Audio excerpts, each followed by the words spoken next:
ETF index mutual funds నేర్చుకుని stock మార్కెట్లో రాణించాలనుకుంటున్నారా? వెంటనే ఈ నెంబర్కి కాల్ చేయండి.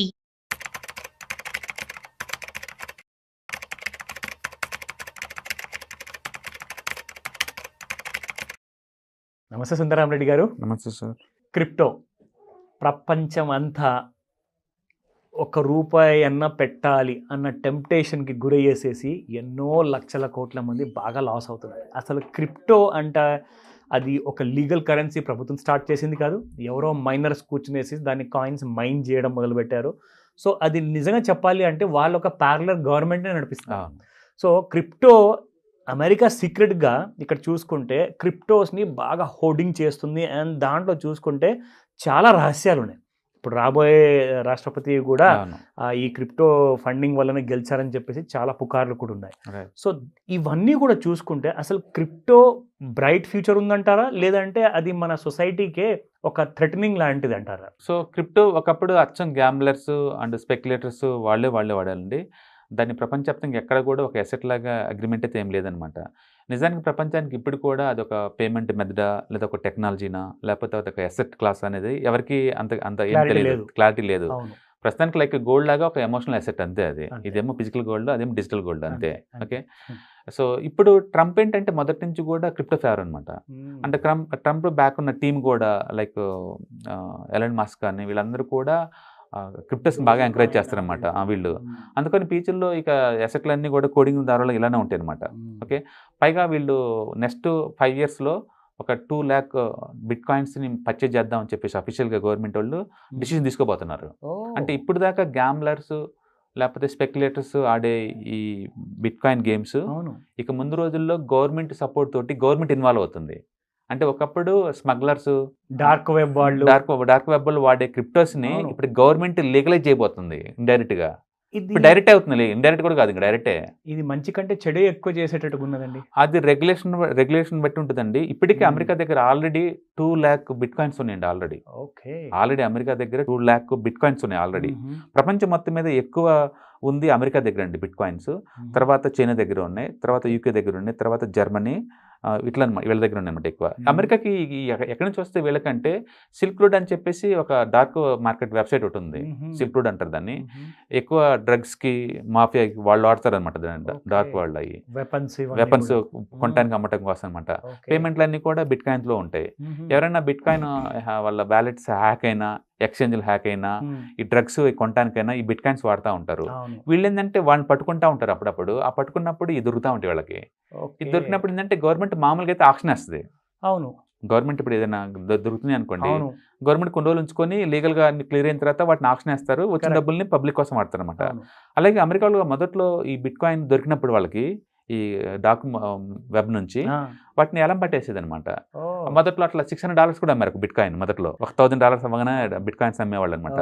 అయితే రాను రాను వీళ్ళు ఎక్కువ హ్యాక్ అవటాలు, ఎక్కువ గవర్నమెంట్ వాళ్ళు దాన్ని పట్టుకోవడం చేస్తున్నారు. తర్వాత ఇది ఏలం పట్టకుండా అంతే అట్టి పెడుతున్నారు అనమాట.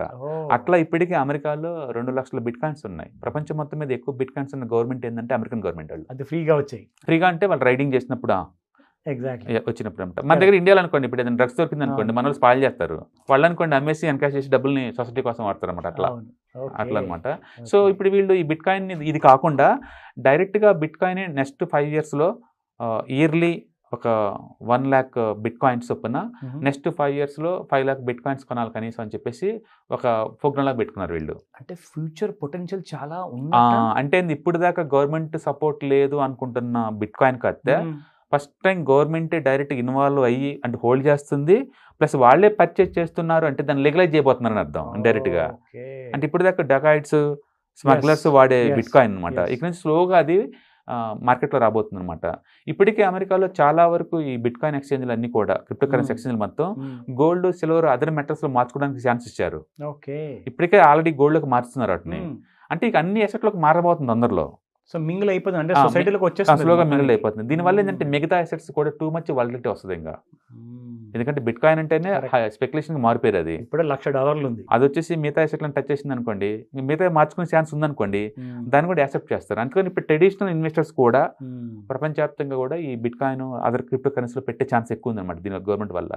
ఇప్పటికే అమెరికాలో ETFs, ఇన్వర్స్ ETFs అన్ని వచ్చేసినాయి బిట్ కాయిన్స్ మీద, క్రిప్టోస్ అన్నిటి మీద. ఓకే. సో అందుకని ముందు ముందు రోజుల్లో ఈ అమెరికన్ గవర్నమెంట్, ఈ ట్రంప్ బిట్ కాయిన్ ఫేవర్ ఉంటాం, అండ్ వాళ్ళ సపోర్ట్ టీమ్గా ఉన్న ఎలన్ మస్క్ వీళ్ళందరూ కూడా క్రిప్టో కరెన్సీ సపోర్ట్గా ఉండటం వల్ల ఓకే. క్రిప్టో కరెన్సీస్కి ఒక స్వర్ణయుగం అనుకోవచ్చు. మామూలుగా అయితే అది ఎవ్రీ 5 yearsకి ఒకసారి సైకిల్ అనమాట, అవును. డౌన్ అవ్వాలి. కరెక్ట్. ఇప్పుడు ఈసారి డౌన్ అవ్వపోగా సపోర్ట్ తీసుకొని ఇంకా పైకి పోయే ఛాన్స్ ఎక్కువ ఉంది, ఎందుకంటే వీళ్ళు పవర్లోకి వచ్చారు. వాళ్ళ పవర్లోకి వచ్చారు కాబట్టి. ఓకే. పైగా వాళ్ళే ఇన్వెస్ట్ చేయడానికి రెడీగా ఉన్నారు. కరెక్ట్. వాళ్ళు ఆల్రెడీ కూడా ట్రేడింగ్ చేస్తున్నట్టున్నారు దాంట్లో, అంటే గవర్నమెంటే దీన్ని లీగలైజ్ చేయబోతుందంటే. అందుకని ముందు ముందు రోజుల్లో ఇక అసెట్స్ అన్ని రీడిఫైన్ అవుతుంది అనమాట. ఇప్పుడు దాకా ఉన్న సేఫ్టీ అసెట్స్ అనుకునే కాస్త రిస్క్ అసెట్లు అయిపోతున్నాయి, రిస్క్ అసెట్ అనుకునే కాస్త సేఫ్టీ అసెట్గా మారుతున్నాయి. ఒక అసెట్ నుంచి ఇంకో అసెట్ ఈజీగా మార్చుకునే ఫెసిలిటీ వస్తుంది డిజిటల్ కాబట్టి. డిజిటల్ కాబట్టి ముందు ముందు రోజులు ఏమేమి చూడాలో మనం చూడాలి. మొత్తానికి అయితే అసెట్స్ అన్ని కూడా రీడిఫైన్ అవుతున్నాయి, అండ్ ఈ రిస్క్ ప్రొఫైల్ మారిపోతుంది రాను రాను. సో చాలా జాగ్రత్తగా ఉండాలి, ఒక్కొక్క రూపాయి ఎక్కడ పెట్టుబడి పెట్టాలి. సో ఇలాంటి ప్రోగ్రామ్ చేసేది ఆ అవేర్నెస్ కోసమే. ఇన్ఫ్యాక్ట్ ఏ దానికి కూడా ఎక్కువగా మొగ్గు చూపించకండి, టెంప్ట్ అవ్వకండి. ఎందుకంటే అంటిల్ అండ్ అన్లెస్ మన ఇండియాలో ఆర్బీఐ ఏమంటుందంటే we cannot legalise further right now. ఇండియాలో అయితే మాత్రం ఇంతవరకు గవర్నమెంట్ ఆఫ్ ఇండియా నుంచి లీగలైజ్ అవ్వలేదండి. బట్ ఇన్కమ్ ట్యాక్స్ డిపార్ట్మెంట్ ప్రకారం అది ఎసెట్, అది ఎసెట్ కాబట్టి మాకు 30% ట్యాక్స్ కట్టమంటుంది. టీడీఎస్ 1% ఫర్ ఈచ్ ట్రాన్సాక్షన్ మీద కట్టమంటుంది. గవర్నమెంట్ ఆఫ్ ఇండియా నుంచి ఇంకా అప్రూవ్స్ అయితే రాలేదు. బట్ డెఫినెట్ గా అమెరికా వీలో చూస్తే కనుక ప్రపంచంలో ఏ కంట్రీ సరే ఇవ్వక తప్పకపోవచ్చు. ఎందుకంటే ఒకసారి అది బెయిన్ అయింది అనుకోండి, అక్కడ నుంచి కాస్త సిల్వర్ లాగా గోల్డ్ లాగా మారి ఆ రూట్ లో వచ్చేస్తుంది వరల్డ్ వైడ్ గా. Anything possible. సో అందుకని గవర్నమెంట్ అక్కడ ఇన్వాల్వ్ అవుతుంది కాబట్టి అది కొత్త ట్రెండ్ అనమాట బిట్ కాయిన్. ఇప్పుడు దాకా ఉంది వేరు, ఇప్పుడు నుంచి వేరు. మామూలుగా అయితే ఇప్పుడు ఈ సైకిల్ డౌన్ అవ్వాలి, అది ఒక 30% 40% డౌన్ అవ్వాలి. ఇప్పుడు రివర్స్ అయ్యే ఛాన్స్ ఉంది. అందుకని every dip is equal to buying candidate అనుకోవచ్చు దాన్ని. బట్ దాని గురించి మనకి స్ట్రక్చర్స్ ఏం తెలియదు కాబట్టి better to wait and watch అనమాట. గ్రేట్ అండి. ఇన్ఫ్యాక్ట్ అందరికీ ఒకటే విషయం చెప్పాలి, ఇక్కడ ఫ్యూచర్ ఈజ్ క్రిప్టిక్ కంప్లీట్గా. సో క్రిప్టిక్స్ ఫ్యూచర్ కాబట్టి ఈ విషయానికి ఇంకా ఫర్దర్ డెవలప్మెంట్స్ అవ్వబోతున్నాయి. ఆ ఫ్రెష్ న్యూ అప్డేట్స్ కూడా మనం ఇస్తూ ఉందాం ఫ్యూచర్. డెఫినెట్గా. థ్యాంక్ యూ సో మచ్ అండి. హాయ్. మొట్టమొదటిసారిగా మన విజయవాడలో క్లాస్ రూమ్ ట్రైనింగ్ అండి, 1 day క్లాస్ రూమ్ ఎన్విరాన్మెంట్లో ఆఫ్లైన్ వెబినార్ జరగబోతుంది. అండ్ ఇంట్రెస్ట్ ఉన్న పార్టిసిపెంట్స్ ఈ కింద స్క్రోల్ అవుతున్న నెంబర్కి రింగ్ చేసుకొని సీట్ బుక్ చేసుకోండి. దీంట్లో ETFs, index funds and mutual funds మీద completely and hand holding experience మీకు ప్రొవైడ్ చేయబడుతుంది. దీని ద్వారా ఏంటంటే మనం అసెట్స్ని స్టాక్ మార్కెట్లో ఎలా మేనేజ్ చేసుకోవాలి, ఎలా గ్రో చేసుకోవాలి, ఎలా ప్రొటెక్ట్ చేసుకోవాలో అంటే ప్రాక్టికల్గా నేర్చుకుంటారు. అండ్ మీ ఇప్పటి వరకు మనం ఆన్లైన్లోనే మీరు అటెండ్ అవుతున్నారు. ఇక నుంచి మీరు మన విజయవాడ సిటీలోనే అండ్ లైవ్లో క్లాస్ రూమ్ ఎన్విరాన్మెంట్లో నేర్చుకునే ఛాన్స్ దొరుకుతుంది. కాబట్టి ఇంట్రెస్ట్ ఉన్న పార్టిసిపెంట్స్ కింద స్క్రోల్ అవుతున్న నెంబర్కి పింగ్ చేసి సీటు రిజర్వ్ చేసుకోండి. Thank you.